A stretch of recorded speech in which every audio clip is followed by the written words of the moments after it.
Ipiranga empata com o São José, garante vaga nas quartas de finais do Campeonato Gaúcho. Os bastidores, as cobranças e também o desabafo do Zé Carlos. Eu te conto tudo no vídeo de hoje.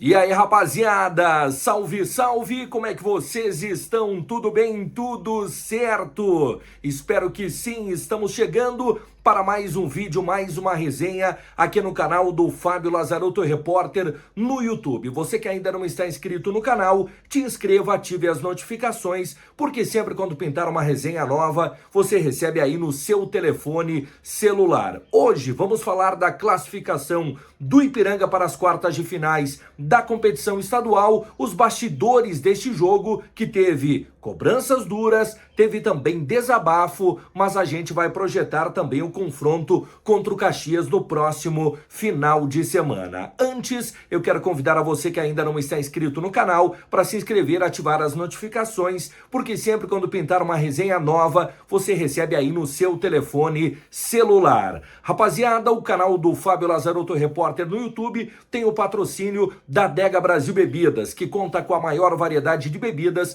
do Alto Uruguai Gaúcho, na Sidney Guerra, saída para Gaurama. Express S.A. Conheça a antecipação de recebíveis e antecipe um valor que já é seu, mas que você receberia lá na frente, no Emílio Grando, a poucos metros antes do Caetá. Também System Software de Gestão, há mais de 38 anos otimizando resultados de seus reais parceiros. Acesse systempro.com.br.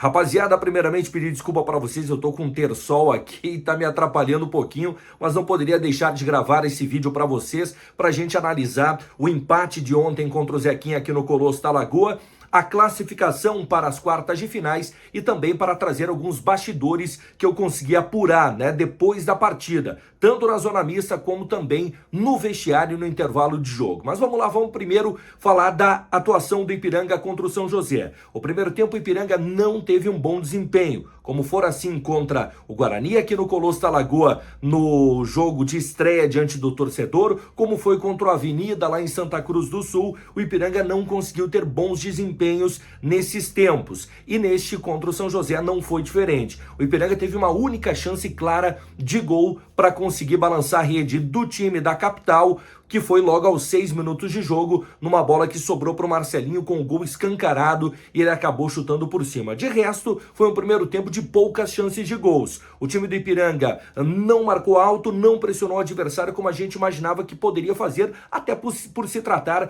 de um jogo decisivo. Aí vem o intervalo de jogo. O técnico Raul Cabral promove mudanças. O time do Ipiranga melhora no segundo tempo, mas não é uma melhora tão significativa assim. O jogo, de forma geral, foi um jogo de poucas oportunidades. Tanto é que o São José teve apenas um gol no primeiro tempo, O São José não criou mais chances claras, não obrigou o Zé Carlos a fazer grandes defesas, como o Ipiranga também não obrigou o goleiro Fábio Rampe a fazer grandes defesas, no primeiro tempo. No segundo tempo, o cenário não foi muito diferente em termos de oportunidades, de chances criadas, mas até que veio, com a entrada do Lucas Ramos, o Ipiranga melhora, passa a ter mais qualidade, passa a ter um dinamismo maior no meio de campo, até que consegue, num belo passe do Dionísio, que não fez um bom primeiro tempo, errou muito na primeira etapa, mas na segunda etapa o Raul Cabral mantém ele, e acaba sendo ele o responsável por dar um belíssimo passe por trás da marcação, e aí o Cleiton, na sua principal característica ofensiva, ele invade a grande área e acaba tocando na saída do Fábio Rampe ali, empatando o jogo e confirmando o Ipiranga nas quartas de finais. Pelo contexto das demais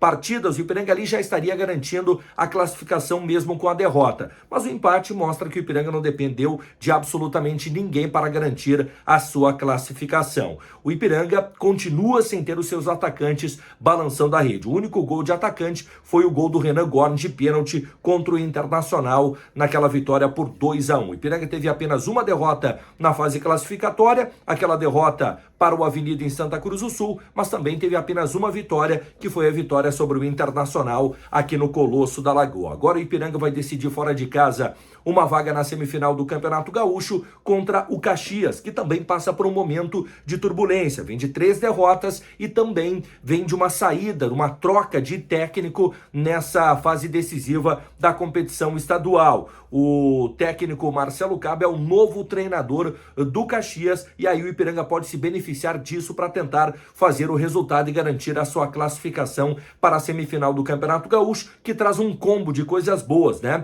A primeira delas é você estar numa semifinal de campeonato e ter, né, a possibilidade de enfrentar um grande da capital, fazer renda aqui no Colosso da Lagoa, mas principalmente garantir a vaga na Copa do Brasil de 2027. Ou seja, esse jogo ele vai ter impacto em 2027 para a vida do Ipiranga. Claro que se der errado, Ipiranga não classificar, tem ainda o troféu Farroupilha para tentar numa segunda oportunidade buscar a classificação.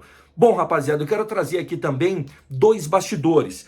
Um deles, para quem estava acompanhando a Timácio Esportes na transmissão ontem, o desabafo do goleiro Zé Carlos depois da partida, fazendo cobranças duras de que o Ipiranga precisa jogar muito mais do que vem jogando, que é necessário o jogador botar o pé na bola e dividir jogadas. Inclusive, né, ele cobrou muito o lance do gol, aonde eram 4 jogadores do Ipiranga, 2 do São José, e o Ipiranga não teve a capacidade de fazer uma falta ali para matar a jogada e evitar o que resultou depois no gol do Ronald, né? O gol do 1-0 para a equipe do São José. Cobranças fortes e de quem, né? Por mais que tenha falhado em alguns jogos do Campeonato Gaúcho, mas tem um peso para fazer a cobrança, afinal é uma das principais lideranças do grupo. E uma outra informação também que eu consegui apurar no pós-jogo é que no intervalo do jogo, quando o Ipiranga vai para o vestiário, o Ipiranga estava ali entrando no quadrangular da morte para disputar a permanência na elite do futebol gaúcho de 2027. E aí, o vice-presidente de futebol, Adilson Stankiewicz, foi pro vestiário, fez fortes cobranças para os jogadores e mostrou a realidade que o Ipiranga estava, naquele momento, tendo à sua frente, né? Que era disputar o quadrangular da morte para tentar evitar o rebaixamento. E me parece que essas cobranças, que sim foram importantes e fundamentais, acabaram resultando também numa melhora do Ipiranga e uma postura diferente dos jogadores para a segunda etapa. E vocês, o que acharam dessa primeira fase do Ipiranga no Campeonato Gaúcho e a atuação de ontem contra o São José? Para avançar, o Ipiranga, mesmo que vai pegar uma equipe em um momento de instabilidade, vai precisar jogar mais para tentar buscar a classificação. Agora é possível? Claro que é, e o técnico Raul Cabral terá uma semana toda pela frente para poder preparar os jogadores para o confronto do próximo final de semana. Tá certo, rapaziada? Para fecharmos a conta, eu quero dar um recado para vocês da Demarco Incorporações Imobiliárias, especialista em viabilizar o sonho do seu primeiro imóvel, em Erechim e com filial em Santa Maria. Grupo traçado, trabalhando na infraestrutura e no desenvolvimento de nosso país. E também Roca Engenharia e Arquitetura. Conta com profissionais qualificados e capacitados para desenvolver o seu projeto, seja ele residencial, comercial, industrial ou loteamento, na Marcelino Ramos, no centro de Erechim. Por hora era isso. Grato mais uma vez pela audiência de todos e até a próxima!